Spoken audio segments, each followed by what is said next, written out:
Como escrever melhor? Como ler, compreender, interpretar um texto e transmitir a sua interpretação para outras pessoas através da palavra escrita.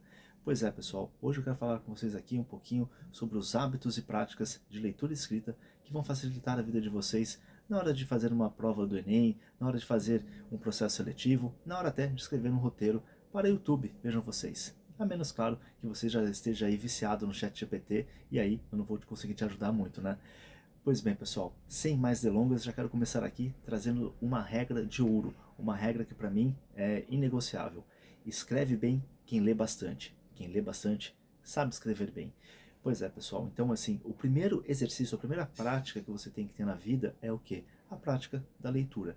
E aí, então, vamos começar fazendo o quê?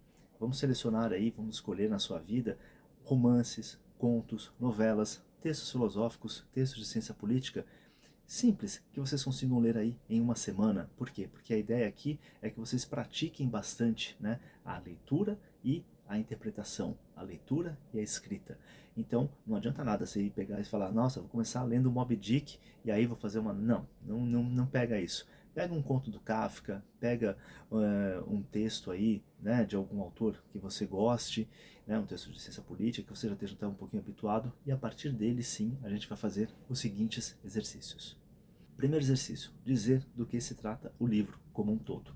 Vou dar o exemplo do Moby Dick aqui só porque está na minha cabeça, tá, pessoal? Por exemplo, sobre o que é o Moby Dick? Moby Dick é a história da obsessão do capitão Ahab para com a baleia Moby Dick e de como essa obsessão leva à tragédia e ao naufrágio do navio Pequod. É esse o enredo do livro. Então, a primeira coisa que vocês vão fazer aí é pegar um romance, pegar um texto, pegar um poema que seja e dizer qual que é o enredo desse poema de uma forma bem simples. Bom, o segundo exercício, dizer quais são as palavras, os conceitos e as expressões-chave dessa obra. Novamente, Moby Dick. Palavras que estão lá no Moby Dick. Mar, baleia, brancura e por aí vai. Então, esse segundo exercício já vai fazer você compreender melhor qual que é o vocabulário daquele autor e, a partir do vocabulário do autor, entender o sentido da obra. E o terceiro exercício é excelente, principalmente para livros de filosofia, ciência política, ciências sociais, que é identificar qual o problema que o autor está tratando, o que é justiça, o que é racismo, o que é miséria, enfim. A partir da leitura do livro você identificar qual que é o problema dele. Muitas vezes vai ter livro que vai trazer já o problema no enunciado, no título, mas por outras vezes não. E aí, o quarto exercício tem a ver com o segundo, que é o quê? Você saber se o que o autor está falando é verdade, se ele conseguiu responder ao problema que ele estava lidando. Sim, respondeu. Não, não respondeu. Ficou no meio do caminho, trouxe soluções satisfatórias ao problema apresentado. Então, esse daí é o quarto exercício.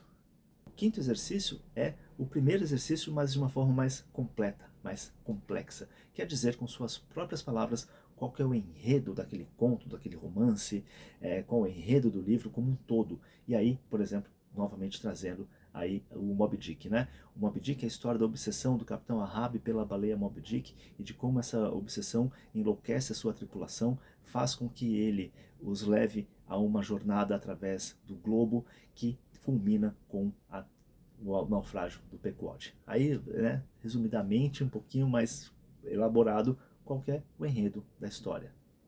O sexto exercício, trazer quais são as ideias e os argumentos do autor. É você olhar ali, por exemplo, o que Aristóteles tem a dizer sobre justiça e fazer as aspas, selecionar ali os trechos em que ele fala sobre a justiça e você ir anotando, porque isso vai te dando também uma nova compreensão, uma compreensão a mais aguda do texto. E esses exercícios vão levar você a escrever uma resenha, uma crítica, de uma forma mais objetiva, de uma forma mais distanciada. E aí, para você refinar ainda melhor o seu texto, né, você pode trazer também algo multidisciplinar. Isso é, você vai fazer uma análise sobre um romance. É legal, de repente, você trazer ideias, né, de um texto sociológico ou de um texto antropológico. Vou dar um exemplo muito legal aqui, que é a biografia do Pelé, que o Antônio Rizzo escreveu. Se você olhar de bate-pronto, pô, ele vai contar a história do Pelé, da sua infância, ascensão no futebol, né, até o fim da sua vida. Só que o que o Antônio Risério faz ali de uma forma brilhante?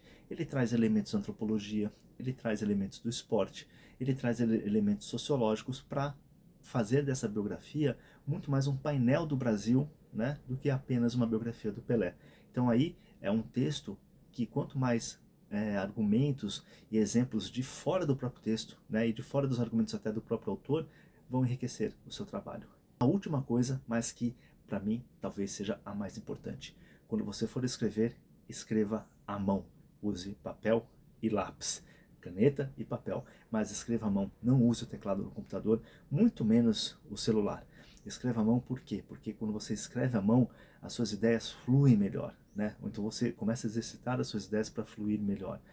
Você consegue organizar melhor o pensamento. E aí é que tá. Você tem essa prática da escrita que você começa a perceber que você consegue puxar argumento de um lado para o outro, fazer setinha aqui e ali, e de uma forma muito mais orgânica e dinâmica. Isso enriquece a sua compreensão, não apenas do texto, mas a compreensão dos seus próprios argumentos, a compreensão das suas próprias ideias.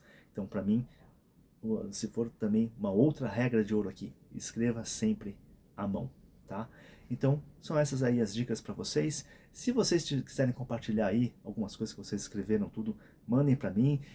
Querem trazer ideias também de como vocês melhoraram na vida de vocês a escrita, também tragam e vamos lá, gente, vamos fazer as coisas em comunidade.